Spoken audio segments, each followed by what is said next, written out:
नमस्कार विद्यार्थी मित्रांनो, पवन वाघ अकॅडमी या यूट्यूब चॅनलमध्ये मी कमलेश पाटील पुन्हा एकदा आपले स्वागत करतो। विद्यार्थी मित्रांनो, आपण इयत्ता 10वी कुंभार भारती या पाठ्यपुस्तकाचा अभ्यास करत होतो। याआधी आपण या पाठ्यपुस्तकातील सुरुवातीचे धडे हे अभ्यासले आहेत।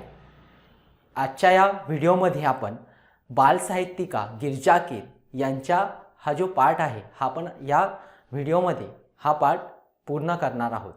तर विद्यार्थी मित्रांनो, या आधीच्या व्हिडिओमध्ये या पाठाचे दोन व्हिडिओ आपल्या यूट्यूब चॅनलवर उपलब्ध झालेले आहेत। ते तुम्ही पाहिले नसतील तर ते अवश्य पाहावे। तर विद्यार्थी मित्रांनो, आजच्या या पाठामध्ये आपण याआधी आपण पाहिले की कशा प्रकारे गिरिजा कीर यांचे जे बालसाहित्य असतात त्या बालसाहित्यांचे रसास्वाद कशा प्रकारे या पाठामध्ये डॉक्टर विजया वाड यांनी मांडलेले आहे।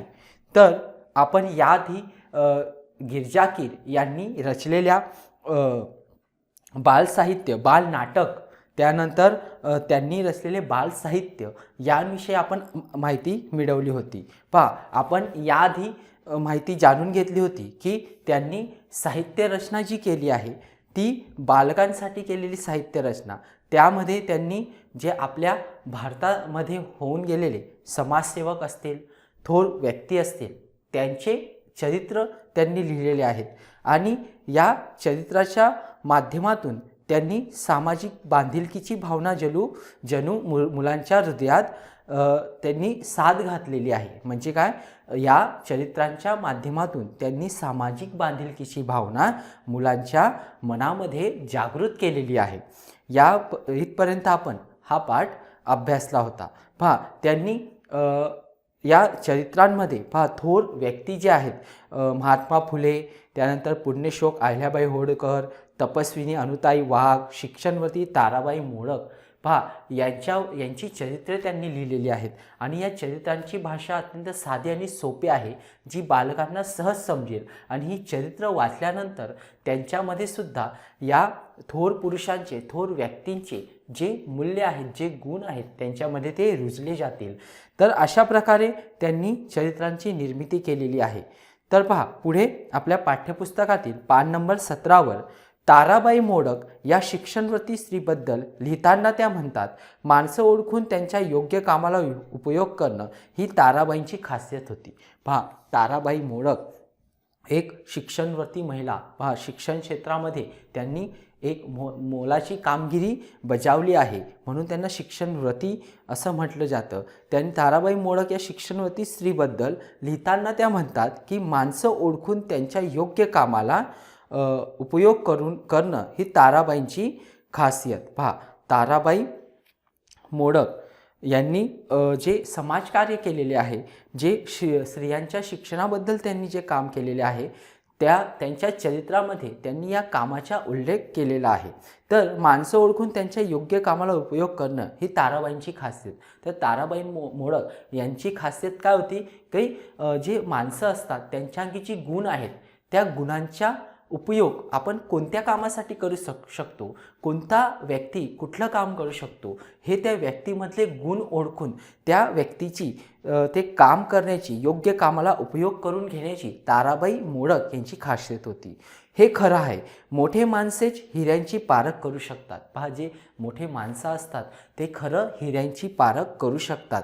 ताराबाई मोडक यांच्या वसा पुढे चालवणाऱ्या अनुताई वाघ यांचे चरित्र सादर करताना गिरिजाबाई म्हणतात, ज्या भागात काम करायचं त्या भागातील मुलं शिकती आणि शिक्षणासाठी येती करणं, त्या परिसरातल्या जीवनावश्यक अडचणी लक्षात घेणं, कार्यानुभव शिकवताना रोजगाराची संधी उपलब्ध करून देणं, त्यांना समजेल अशी भाषा वापरणं, श्रद्धेनं शिकवणं, त्यात प्रेम ओतणं, या गोष्टी अनुताईंनी आचरणात आणल्या। जन्मभर ते कार्य पुढे नेण्यासाठी सरसरत्या रक्ताची तरुण मुलं पुढे येऊत, हेच अनुताईंचे खरे स्मारक ठरेल। पहा, या ठिकाणी बालसाहित्यिका गिरिजा कीर यांनी म्हटलेले आहे की जे महान पुरुष होऊन गेले, त्यांनी जी सामाजिक बांधिलकी आपल्या सामाजिक बांधिलकी त्यांच्या अंगी होती, ती सामाजिक बांधिलकी आणि थोरांनी जे केलेले कार्य त्या कार्याची परंपरा त्यांच्या वसा आपण पुढे नेणं, आपल्या पुढच्या पिढीला त्यांचे चरित्र त्यांच्या गोष्टी सांगणं, त्यांनी केलेल्या कार्याचा इतिहास त्यांना सांगणं, म्हणजेच काय की त्यांच्यामध्ये सुद्धा देशभक्तीची भावना निर्माण करणं, समाजाप्रती आपले देणं लागतं हे त्यांना समजवणं, म्हणजेच काय की हेच त्यांचं खरं स्मारक ठरेल. असं आपण या आधी पण पाहिलं होतं की पहा, ताराबाई मोडक हे अत्यंत म्हणजे समाजसेविका, त्यांनी शिक्षण क्षेत्रामध्ये स्त्रियांसाठी एक मोलाची कामगिरी केली आणि त्यांच्या हा वसा ताराबाई मोडक यांच्या वसा चालवणाऱ्या अनुताई वाघ. पहा विद्यार्थी मित्रांनो, तुम्ही याआधी अनेक समाजसेवकांची नावं ऐकली असतील, जसे की बाबा आमटे यांचे नाव आठवतात. आपल्याला आनंदवन वरोरा या ठिकाणाची आठवण येते. त्यांनी जे समाजकार्य केले, हे कुष्ठरोग्यांसाठी ज्यांनी जे कार्य केले आहे ते खरंच कौतुकास्पद कार्य आहे. आणि त्याच धर्तीवर पहा, आपल्या महाराष्ट्रामध्ये त्या ताराबाई मोडक यांच्या वसा चालवणाऱ्या अनुताई वाघ यांचे चरित्र सादर करताना पहा, यांचं चरित्रसुद्धा गिरजाबाई म्हणजे आपल्या गिरजा कीर ज्या बालसाहित्यिका आहेत त्यांनी लिहिलेले आहे. त्या लिहितात की अनुताईंचे चरित्र सादर करताना त्या म्हणतात की ज्या भागात त्यांना काम करायचे आहे त्या भागातील मुलं शिक्षित व्हायला पाहिजे. पहा, या ठिकाणी अशिक्षित कोणीही राहायला नको. आपण ज्या ठिकाणी काम करत आहोत, पहा म्हणजे त्या बालशिक्षक तज्ज्ञ होत्या, अंगणवाडीचे जनक त्यांना म्हटलं जायचं. पहा, अंगणवाडी ही अंगणवाडीची सुरुवात खऱ्या अर्थाने त्यांनी केली होती. बालशिक्षण तज्ज्ञ त्या होत्या. बालकांच्या शिक्षणासाठी त्यांनी आपले संपूर्ण जीवन लोकांना शिक्षित करण्यासाठी त्यांनी आपले संपूर्ण जीवन खर्ची घातले होते. तर त्यांचं म्हणणं होतं की ज्या भागात आपण काम करत आहोत त्या भागातील मुलं शिकते आणि शिक्षणासाठी यती करणं, म्हणजे काय, त्यांना शिक्षित करणं, त्या परिसरातील जीवनावश्यक अडचणी लक्षात घेणं, म्हणजे काय, दैनंदिन जीवनातील जीवनावश्यक गोष्टींचा काय तुटवडा आहे, काय गरज आहे, त्या ठिकाणी काय अडचणी आहेत जीवनावश्यक गोष्टींच्या, त्या लक्षात घेणं, त्या समजून घेणं आणि त्या अडचणी दूर करणं. तसेच कार्यानुभव शिकवताना रोजगाराची संधी उपलब्ध करून देणं. पहा, कार्यानुभव हा विषय शिकताना तो विषय शिकत असताना त्याच्यामधून रोजगाराची संधी उपलब्ध करून देणं, त्यांना समजेल अशी भाषा वापरणं. ज्या परिसरामध्ये पहा, कोसबाड या ठिकाणी त्या राहायच्या, अतिशय दुर्गम प्रदेश होता विद्यार्थी मित्रांनो, तो अतिशय दुर्गम भाग, तेथील लोक अशिक्षित, त्यांना खऱ्या अर्थाने शिक्षित करण्याचे काम आपल्या थोर समाजसेविका अनुताई वाघ यांनी केलेले आहे. तर अशा ठिकाणी लोकांना रोजगार मिळवून देणं, त्यांना समजेल अशी भाषा त्या ठिकाणी बोलणं आणि श्रद्धेनं शिकवणं, त्यात प्रेम ओतणं, त्यांना प्रेम ओतणं, आपल्या कामामध्ये आपलं प्रेम पाहिजे. विद्यार्थी मित्रांनो, आपण जे काम करतो आहे त्याच्यात जर आपलं प्रेम राहिलं, त्याच्यावर जर आपलं प्रेम राहिलं तर ते काम उत्कृष्टरित्या होत असतं. तर अशा प्रकारे ताराबाई मोडक यांच्या वसा पुढे चालवणाऱ्या अनुताई वाघ यांनी सुद्धा कोसबाड या ठिकाणी लोकांना शिक्षित केलेलं आहे. त्या ठिकाणी सामाजिक कार्य त्यांनी केलेले आहे. तर जन्मभर ते कार्य पुढे नेण्यासाठी सडसडत्या रक्ताची तरुण मुलं पुढे येऊत, हेच अनुताईंचे खरे स्मारक ठरेल. आता यांनी हे जे थोर समाजसेवक आपल्या महाराष्ट्रात होऊन गेले किंवा आपल्या भारतामध्ये होऊन गेले, यांनी जे समाजासाठी काम केलेले आहे, देशासाठी काम केलेले आहे, त्यांची ही मोलाची कामगिरी आपल्या येणाऱ्या पुढच्या पिढीला माहिती व्हावी आणि हे जे सडसडत्या रक्ताची तरुण मुलं आहेत, हे मुलं शिक्षित होऊन त्यांनी समाजकार्य करावे, देशासाठी काम करावे, हेच खऱ्या अर्थाने या अनुताईंचं खरं स्मारक ठरेल. खऱ्या अर्थाने त्यांच्या कार्याचं त्यांचं हे जे काम आहे ते अमर करण्यासाठी, हे त्यांचे स्मारक करण्यासाठी आपण त्यांनी जो वसा चालवलेला आहे, त्यांनी जो वसा चालवला होता तो वसा आपण पुढे चालवणं, आपल्या पुढच्या पिढीला त्यांच्या समाजकार्याबद्दल, देशभक्तीबद्दल हे सांगणं, म्हणजे खऱ्या अर्थाने त्यांचं स्मारक ठरेल. पहा, पुढे थोर समाजसेवक संत यांच्याविषयी सुद्धा त्यांनी चरित्र लिहिलेले, यांचे चरित्रसुद्धा लिहिलेले आहे. संत गाडगेबाबा यांच्या चरित्रातील हा संदेश पहा. मुलांनो, संतपद प्राप्त व्हायला चमत्कार करावे लागत नाही, विभूती लावून ध्यानस्थ बसावे लागत नाही, पहाडात निघून जावे लागत नाही, लोकात राहून लोकजागृती कशी करावी हे संत गाडगेबाबांनी दाखवून दिलं, म्हणूनच ते महान संत होते. पहा, गाडगेबाबा हे कधी त्यांचं म्हणणं होतं की जर आपल्याला संतपद प्राप्त करायचे आहे तर चमत्कार करण्याची काही गरज नाही.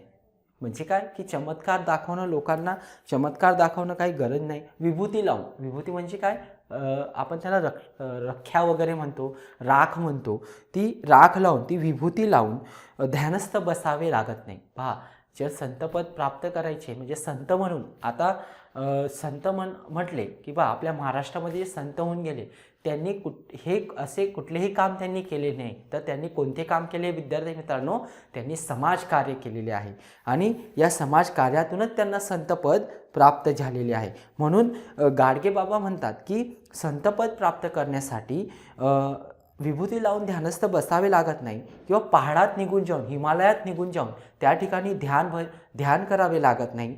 त्या ठिकाणी जर आपल्याला संतपद प्राप्त करायचं असेल, लोकांत राहून लोकजागृती कशी करावी हे संत गाडगेबाबांनी दाखवून दिलं.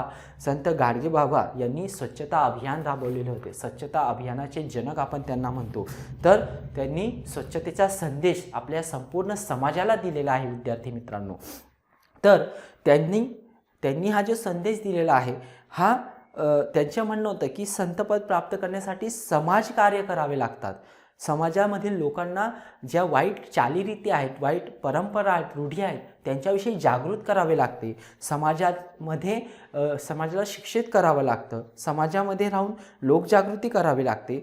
हे संत गाडगेबाबांनी दाखवून दिलं आहे. म्हणूनच ते महान संत होत. पहा की विभूती लावून ध्यान करणे किंवा ध्यान हिमालयात किंवा पहाडात निघून जाणे किंवा चमत्कार करून दाखवणे म्हणजे संतपद प्राप्त होणे असे नाही. तर संतपद प्राप्त करायचे असेल तर समाजकार्य करावे लागते. तर अशा प्रकारे समाजकार्य संत गाडगेबाबा यांनी या ठिकाणी केलेले आहे. तर पहा, दुःखाच्या अग्नीत होरपळून पुढे अहिल्याबाई होळकर यांच्याविषयी सांगताना म्हणतात, पहा यांच्या चरित्रात लिहिताना त्या म्हणतात की दुःखाच्या अग्नीत होरपळून शुद्ध सोन्यासारखा लखलखणाऱ्या मात्या अहिल्याबाई होळकर यांच्या चरित्रात त्या लिहितात. पहा, दुःखाच्या अग्नीत होरपळून म्हणजे काय, जळून, दुःखाच्या अग्नीमध्ये भरपूर मोठं दुःख, मोठं संकट या अहिल्याबाई होळकर या होळकर घराण्याच्या ज्या सून होत्या त्यांच्यावर हे मोठं संकट आलं होतं. कुठलं मोठं संकट विद्यार्थी मित्रांनो, त्यांचे पती, त्यांचा मुलगा, त्यांचे सासरे हे वारले होते आणि संपूर्ण त्या राज्याची जिम्मेदारी या अहिल्याबाई होळकर यांच्या खांद्यावर येऊन पडली होती.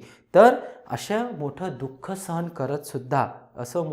सहन करत या सोन्यासारख्या लखलखणाऱ्या, एवढं दुःख असून सुद्धा आपला धीर न सोडणाऱ्या, हिमतीने काम घेणाऱ्या अहिल्याबाई होळकर यांच्या चरित्रात त्या लिहितात, प्रजेला पुत्रवत मानून अपार सुख देणाऱ्या, दानधर्म करणाऱ्या अहिल्याबाई सदैव इतरांसाठी जगल्या. एखाद्या अचल दीपस्तंभासारख्या त्यांचं जीवन गंगाजळासारखं निर्मळ होतं. तर अहिल्याबाई होळकर यांच्या चरित्रामध्ये आपल्या महान बालसाहित्यिका गिरिजा कीर म्हणतात की त्यांच्या प्रजेला पुत्रवत त्यांनी मानलं होतं आणि त्यांना अपार सुख म्हणजे खूप सुख दिलं होतं, दानधर्म केले होते. अशा अहिल्याबाई सदैव इतरांसाठी जगल्या. पहा विद्यार्थी मित्रांनो, जो दुसऱ्यांसाठी जगतो तोच खऱ्या अर्थाने जिवंत असतो. जो स्वतःसाठी जगतो त्याच्या जीवनाचा काही अर्थ नसतो. तर समाजकार्यामध्ये या थोर महान पुरुषांनी, या वीरांगणांनी या आपल्या जीवनाला वाहून टाकलेलं होतं. तर त्यांनी सदैव दानधर्म केले. प्रजा, त्या राज्याची जी जनता होती त्यांना आपल्या पुत्रासमान, आपल्या लेकरासमान त्यांनी मानले. त्यानंतर त्या सदैव दीपस्तंभासारख्या, ज्याप्रमाणे दीप नेहमी जळत असतो, पहा दीप स्वतः जळतो आणि आपल्याला प्रकाश देत असतो, तसा या अहिल्याबाई होळकर स्वतः जळत होत्या आणि संपूर्ण प्रजेला त्या उजेड देत होत्या, रोशनी देत होत्या. तर त्यांचं जीवन गंगाजळासारखं निर्मळ आहे.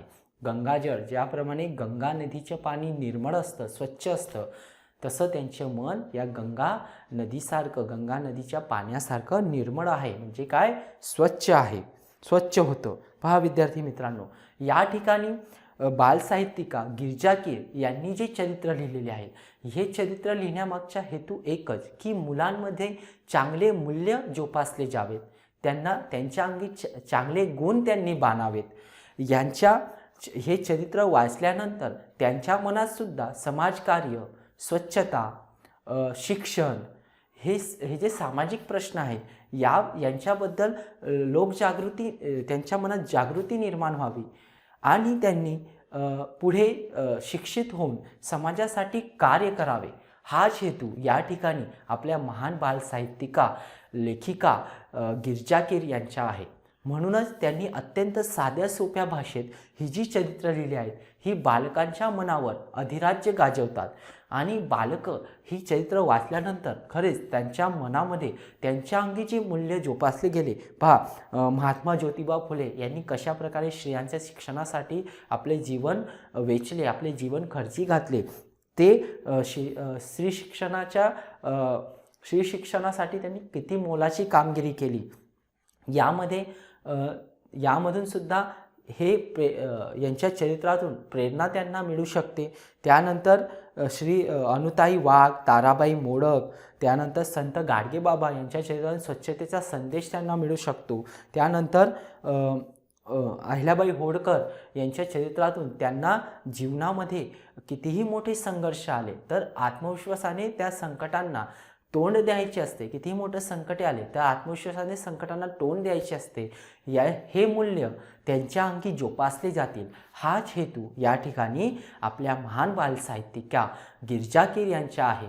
म्हणूनच त्यांनी अत्यंत साध्या आणि सोप्या भाषेत जी चरित्र लिहिली, ह्या थोर समाजसेवक महान व्यक्तींच्या जीवनावर त्यांनी लिहिली आणि हे चरित्र मुलांनी वाचल्यानंतर, बालकांनी वाचल्यानंतर त्यांच्या अंगी विविध गुण जोपासले गेले, त्यांच्या अंगी विविध मूल्ये जोपासले गेले आणि त्यांच्या अंगी मूल्यांची रुजवणूक झाली आणि त्यांनी ते सुद्धा मोठे होऊन समाजकार्याची प्रेरणा त्यांना या चरित्रातून मिळणार आहे.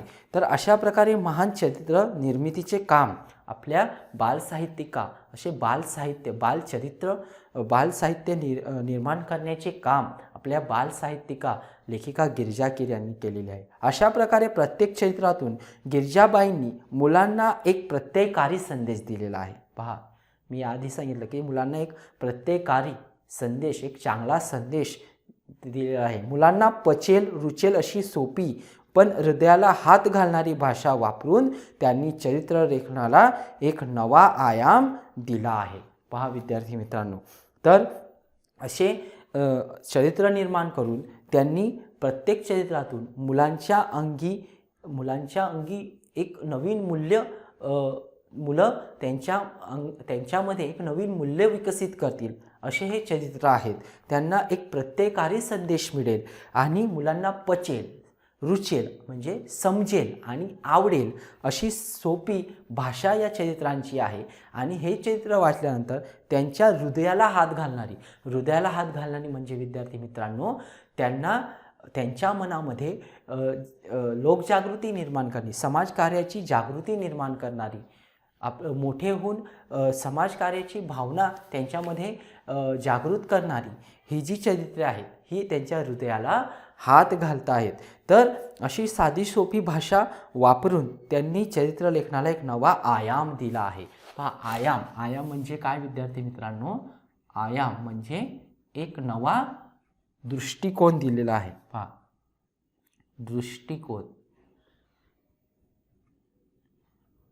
नवा दृष्टिकोन या ठिकाणी दिलेला आहे. नवा मार्ग या ठिकाणी त्यांनी या चित्रलेखनाच्या माध्यमातून या ठिकाणी दिलेला आहे. तर अशा प्रकारे आपण पाहिले की बालनाटकं आणि बालसाहित्य यांच्या माध्यमातून कशाप्रकारे त्यांनी बालकांसाठी जे नाटकं निर्माण केली, जी नाटकं रचली, नाटकं लिहिली, साहित्य लिहिले, त्यांच्यामधून त्या बालकांना एक नवीन संदेश मिळतो आहे. त्यांच्या अंगी जे चिरंतन मूल्य जोपासले जात आहे, त्यांना एक संदेश मिळतो आहे, उपदेश मिळतो आहे. असे हे कथानक या साहित्यातील आहेत. तर पुढे पहा, पुढे आपल्या पाठ्यपुस्तकातील पान नंबर 18वर गिरिजाबाईंनी बालांसाठी विपुल कथाही लिहिल्या आहेत. आता पहा, याआधी आपण अभ्यासले नाटकं, त्यानंतर आपण अभ्यासले साहित्य. आता त्यांनी बालकांसाठी कथाही लिहिल्या आहेत.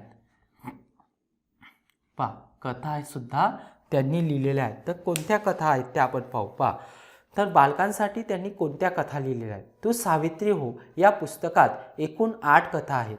त्यातील गोष्ट एका माणसाची ही कथा नितांत सुंदर उतरली आहे.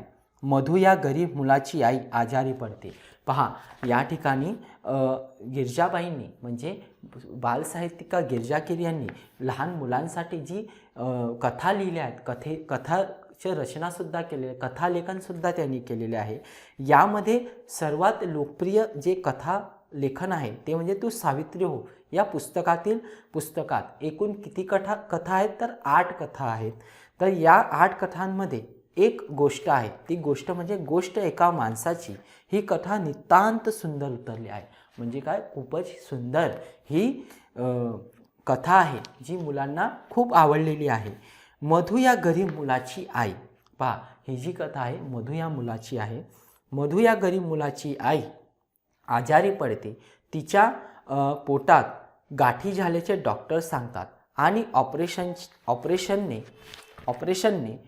तिला बरे वाटेल असा निर्वाळाही देतात. पहा, निर्वाळा देणे म्हणजे काय विद्यार्थी मित्रांनो, खात्री देणे की उपचार वगैरे करून तुझी आई बरी होईल असा निर्वाळा या ठिकाणी ते डॉक्टर या ठिकाणी मधूला देतात. मधूच्या आईला पोटामध्ये गाठी झालेल्या आहेत असे डॉक्टर सांगतात आणि जर उपचार केला, ऑपरेशन वगैरे केले तर या ठिकाणी तुझी आई बरी होऊ शकते असा निर्वाळा ते डॉक्टर मधूला देतात.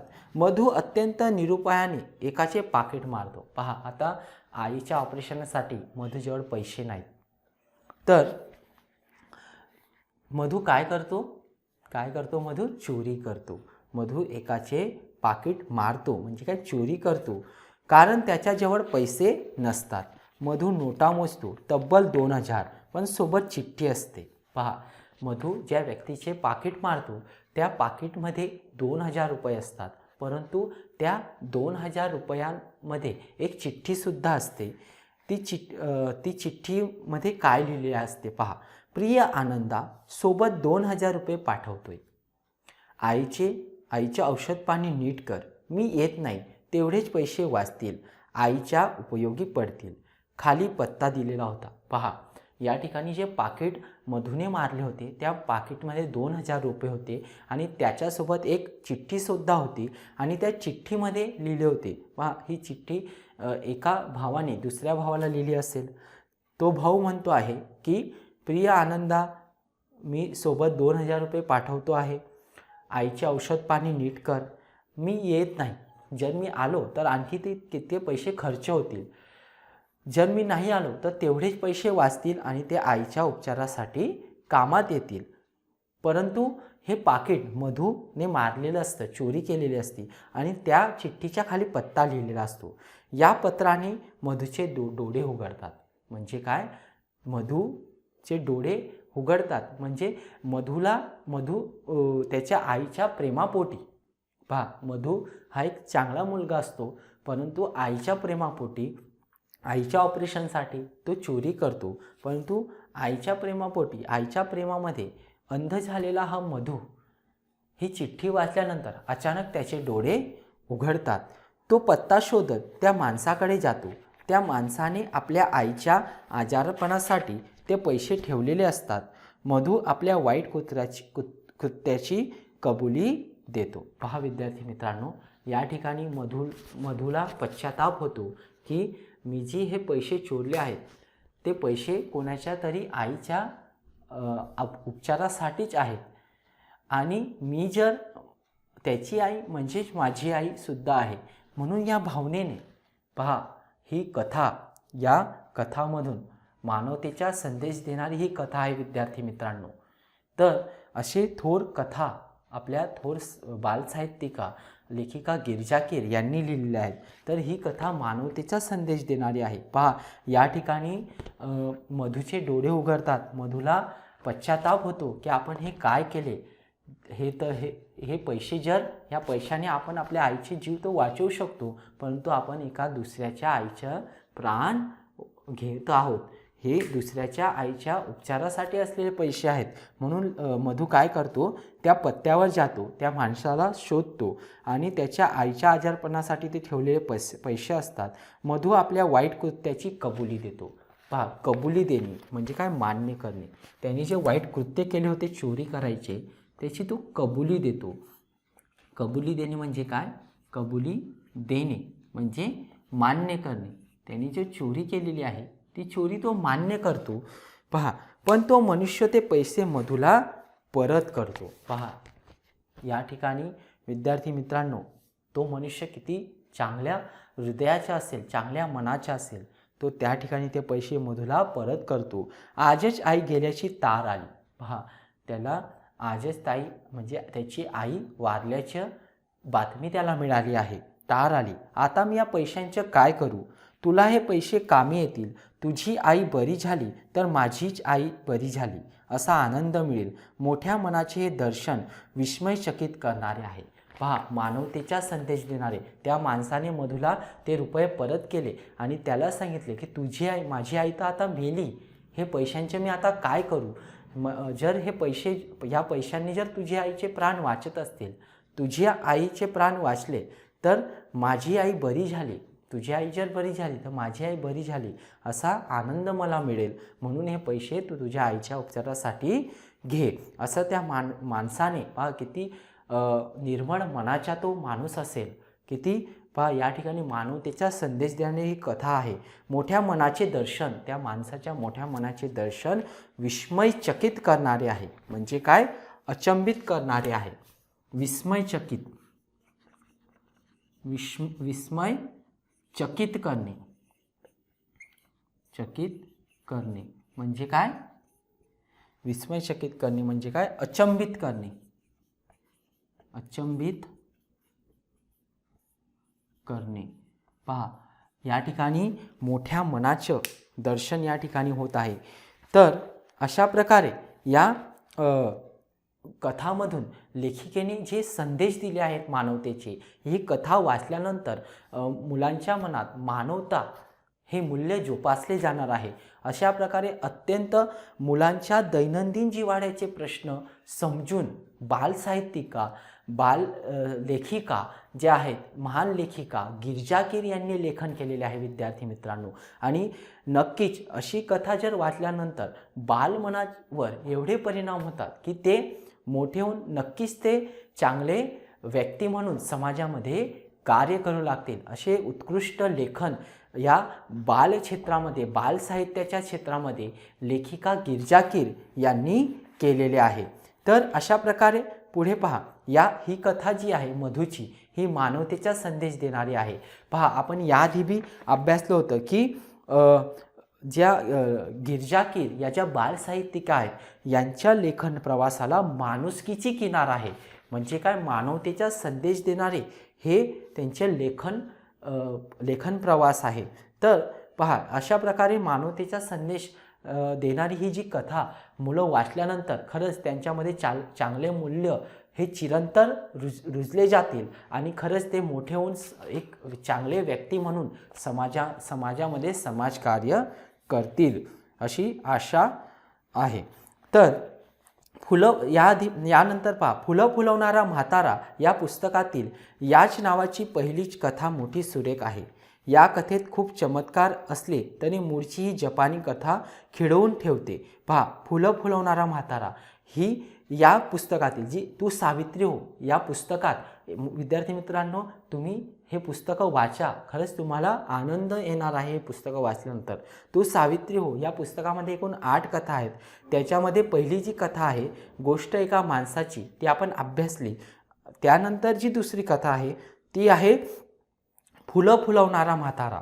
पहा, फुलं फुलवणारा म्हणजे फुलं उगवणारा म्हातारा. या पुस्तकात या तू सावित्री हो याच पुस्तकात ही कथा आहे. या पुस्तकातील या नावाची पहिलीच कथा मोठी सुरेख आहे. सुरेख म्हणजे सुंदर आहे. या कथेत खूप चमत्कार असले तरी मूळची ही जपानी कथा खिळवून ठेवते. पहा, चमत्कार आहेत या कथेमध्ये. आपण पाहिलं की बालसाहित्यिका गिरिजा कीर यांचे जे लेखन आहे ते एक चमत्कारिक नाही किंवा अद्भुत नाही, परंतु या कथेमध्ये खूप चमत्कार आहेत, परंतु ही मूळची जपानी कथा खिळवून ठेवते. पहा, खिळवून ठेवणे म्हणजे काय, उत्कंठवर्धक कथा आहे.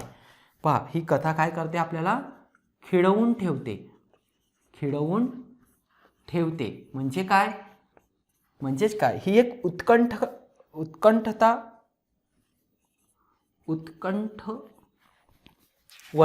पहा,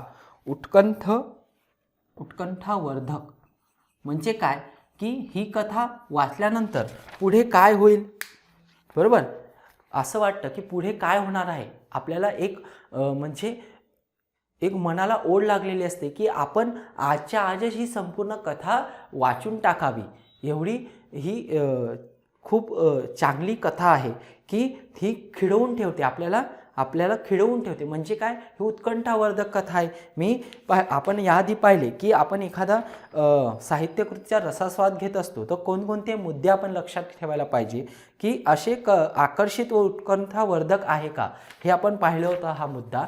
तर उत्कंठावर्धक ही कथा आहे की पुढे काय होईल किंवा आजच्या आज ही संपूर्ण कथा वाचून टाकावी असे आपल्याला ही कथा वाचल्यावर वाटत असते. म्हणून लेखिका म्हणतात की ही कथा खिळवून ठेवते. सुंदर स्वर अनुवादाचे उत्तम उदाहरण म्हणून तिचा उल्लेख करता येईल. अतिशय सुंदर आणि स्वर अनुवादाचे उत्तम हे उदाहरण आहे आणि अत्यंत सुंदर अशी ही कथा आहे. पहा, या ठिकाणी आपण पाहिले की साहित्यकृतीचा रसास्वाद घ्यायचा असेल तर जे कथानक आहे ते उत्कंठतावर्धक असावे. पहा, उत्कंठतावादक किंवा उत्कंठतावर्धक असावे असं आपण म्हटलं होतं. तर पहा, या ठिकाणी बालसाहित्यिका गिरिजा कीर यांचे जे लेखन आहे ते उत्कंठतावादक आहे. या ठिकाणी आपल्याला हे स्पष्ट होतं. तर अशा प्रकारे त्यांनी कथा लेखनामध्ये अत्यंत अशा मानवतेचा संदेश देणाऱ्या, बरोबर, मानवतेचा संदेश देणाऱ्या, मूल्य जोपासण्या, मुलांच्या विविध मूल्य जोपासणाऱ्या ह्या ज्या कथा आहेत यांचे लेखन त्यांनी केलेले आहे. तर पुढे त्यांनी बाल कादंबरीही लिहिली आहे. पहा, आता आपण त्यांच्या बाल कादंबरीविषयी अभ्यास करूया. बाल कादंबरी. तर बाल कादंबरी काय आहे, पहा, आपण पाहिले की त्यांच्या या कलाकृतींचा रसास्वाद लेखिका डॉक्टर विजया वाड यांनी आपल्या पाठामध्ये मांडलेला आहे. तर बाल कादंबरी हे कथेच्या पुढले पाऊल. पहा, कथेच्या पुढचे पाऊल म्हणजे बाल कादंबरी. गिरिजाबाईंच्या झंप्या द ग्रेट खरोखरीच ग्रेट आहे. तर पहा, झंप्या द ग्रेट ही जी बाल कादंबरी आहे या कादंबरीचे नावच झंप्या द ग्रेट. आता ग्रेट म्हणजे काय, ग्रेट म्हणजे महान. तर खरोखरच हे ग्रेट आहे. ही जी कादंबरी आहे खरोखरच ग्रेट आहे. महाचडवड्या वडवड्या बघावं तेव्हा नुसत्या उद्योगात घडलेला झंप्या बघता बघता बालवाचकांचा लाडका होऊन जातो. पहा, जो झंप्या आहे तो अतिशय वडवड्या आहे, महाचडवड्या आहे, बरोबर. बघावं तेव्हा नुसत्या उद्योगात म्हणजे कुठलेही जे बिनकामाचं असतं, कुठलेही काम जे असतं ते म्हणजे काही कामाचं नसतं अशा कामात तो घडलेला असतो, बरोबर. असा हा चडवड्या वडवड्या असा हा झंप्या आहे आणि या झंप्या बघता बघता बालवाचकांचा लाडका होऊन जातो. पहा, झंप्या द ग्रेट ही याची बालसाहित्य ही जी बाल कादंबरी वाचल्यानंतर मुलांचा तो लाडका होऊन जातो. अत्यंत सुंदर हे कथानक या बाल कादंबरीमध्ये आलेले आहे. तर लागली असे, पहा, आग लागली असे वाटून आगीचा बंब बोलावण्याचे प्रकरण त्या कथेत रंगले आहे. पहा, अशा प्रकारे झंप्या द ग्रेट ही जी बाल कादंबरी आहे यामध्ये जो झंप्या आहे तो वळवडे आहे, महाचडवडे आहे आणि बघाव त्या नुसत्या उद्योगात तो असतो, नुसत्या म्हणजे बिनकामाचे काम तो करत असतो आणि झंप्या बघता बघता बालवाचकांच्या म्हणजे जे बालक ही बालसाहित्य वाचतात, बाल कादंबरी वाचतात, त्यांच्या तो लाडका होऊन जातो. या बालसाहित्यामध्ये आग लागली असे वाटून आगीच्या बंब बोलवण्याचे प्रकरण या कथेमध्ये रंगले आहे. तर पहा पुढे, यडबंबू ढब्बू ही कादंबरीसुद्धा मनोरंजक आहे. ही कादंबरीसुद्धा आनंद देणारी आहे. प्रत्येक लहान मूल आईचे आपलं आवडतं व्हावं या प्रयत्नात असतं. पहा, प्रत्येक लहान मुलाला असं वाटतं की आईच्या मी आवडता व्हावा, आईने माझेच जास्त लाड करावे, आईने मलाच जास्त प्रेम करावे, असं प्रत्येकाला वाटत असतं.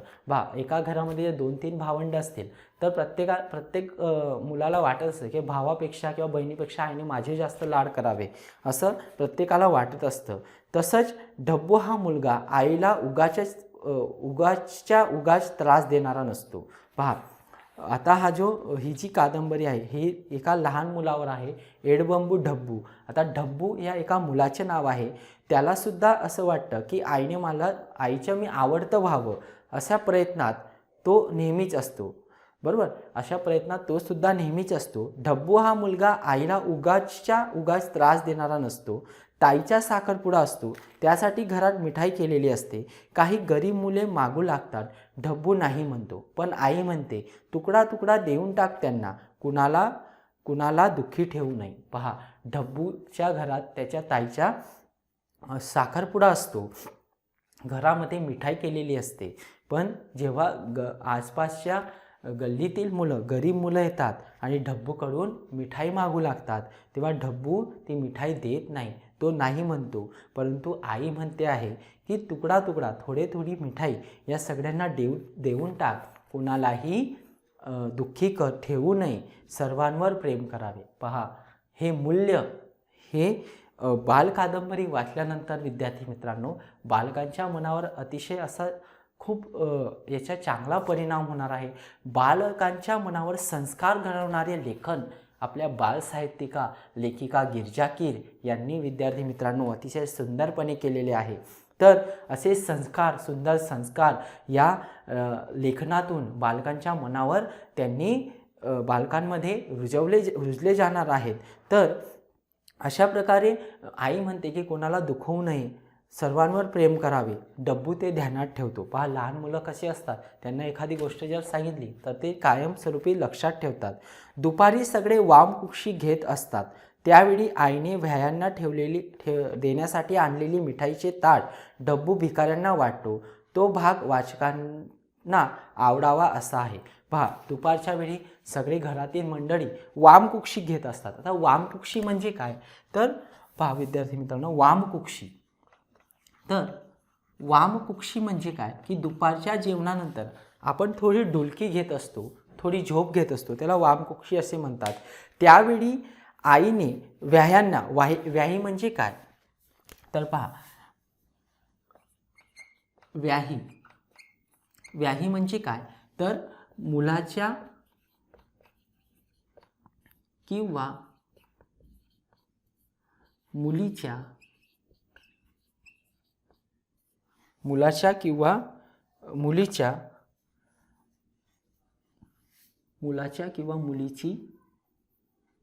मुलीची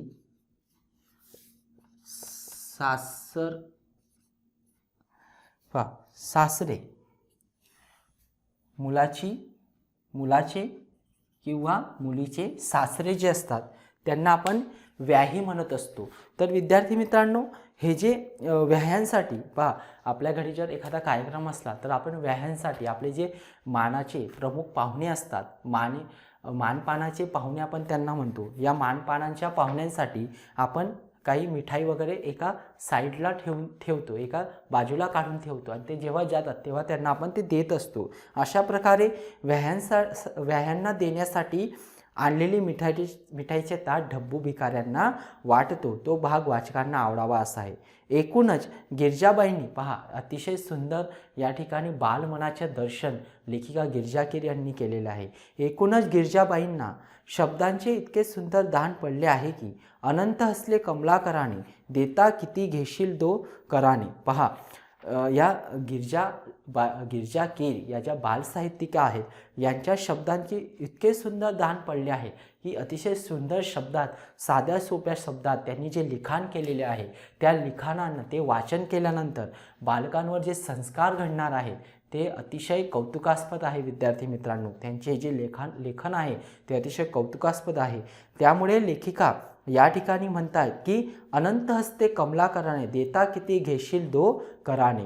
म्हणजे काय की अनंत हस्ते अनंत हातांनी खूप हातांनी कमलाकरांनी म्हणजे जे देवाने त्यांना जी शब्द संपत्ती दिली आहे शब्दांचे सुंदर दान अतिशय शब्दांचे इतके सुंदर दान पडले आहे. ओके, तर ते देता किती घेशील कराने म्हणजे देता येईल तितके म्हणजे एवढे सुंदर शब्दांची रचना त्यांनी केलेली आहे. कराने म्हणजे काय हाताने. तर असे वाटावे. पहा अतिशय साध्या सोप्या सुंदर शब्दामध्ये त्यांनी जी रचना केलेली आहे नाटक बालसाहित्य कथा बालकादंबरी यांच्या माध्यमातून त्यांनी बालकांना एक संदेश दिलेला आहे. एक मूल्य त्यांनी दिलेलं आहे. प्रत्येक लेखनातून एक मूल्य बालकांमध्ये रुजले जात आहे. अतिशय बालकांवर चांगले संस्कार घडवणारे लेखन आपल्या थोर बालसाहित्यिका गिरिजा कीर यांनी केलेले आहे आणि बालसाहित्याच्या क्षेत्रामध्ये अतिशय गौरवास्पद आणि कौतुकास्पद कामगिरी यांनी केलेली आहे. गिरिजाबाईंच्या लेखणीला त्यांच्या संस्कारक्षम वाडमयाला माझ्या अंतःकरणपूर्वक मानाचा मुजरा. पहा विद्यार्थी मित्रांनो, अशा प्रकारे सुंदर लेखन करणाऱ्या या गिरिजाबाईंच्या या संस्कारक्षम वाडमयाला प्रत्येक वाडमयातून एक संस्कार एक मूल्य या बालकांना दिलं जात आहे आणि बालकांनी यांचे लेखन यांचे साहित्य यांचे नाटक कथा बालकादंबऱ्या वाचल्यानंतर ते नक्कीच मोठे होऊन त्यांच्यामध्ये इतके संस्कार रुजवले जाणार आहेत. विद्यार्थी मित्रांनो, हे वाचन केल्यानंतर एक नवीन मूल्य एक नवीन संदेश त्यांना मिळणार आहे आणि ते नक्कीच मोठे होऊन समाजामध्ये समाज कार्य ते करणार आहेत आणि आपल्या देशासाठी काम ते करणार आहे. असे संस्कारमय मोती असे संस्कार त्या बालकांमध्ये निर्माण होणार आहेत आणि म्हणूनच या ठिकाणी लेखिका विजया वाड म्हणत आहेत की या गिरिजाबाईंच्या लेखणीला आणि त्यांच्या संस्कारक्षम वाडमयाला माझ्या अंतःकरणपूर्वक मानाचा मुजरा. तर अशा प्रकारे विद्यार्थी मित्रांनो, आपण बालसाहित्यिका आणि त्यांनी केलेल्या साध्या सोप्या भाषेत बालकांसाठी जे लेखन केले आणि त्यांच्या ज्या लेखनामधून बालकांना जे संदेश मिळाले जे मूल्य चिरंतन त्यांच्या अंगी रुजले गेले आणि त्यांच्यावर जे संस्कार झाले ते अत्यंत कौतुकास्पद आहे. आणि हे साहित्य वाचल्यानंतर खरंच ही मुलं मोठे होऊन समाजकार्यामध्ये देशप्रेममध्ये आपले जीवन देशाला समर्पित करतील समाजकार्यामध्ये आपले जीवन समर्पित करतील. या ठिकाणी याबद्दल आपण काही शंका करू शकत नाही. पहा अत्यंत सुंदर लेखन या ठिकाणी गिरिजा कीर यांनी केलेले आहे.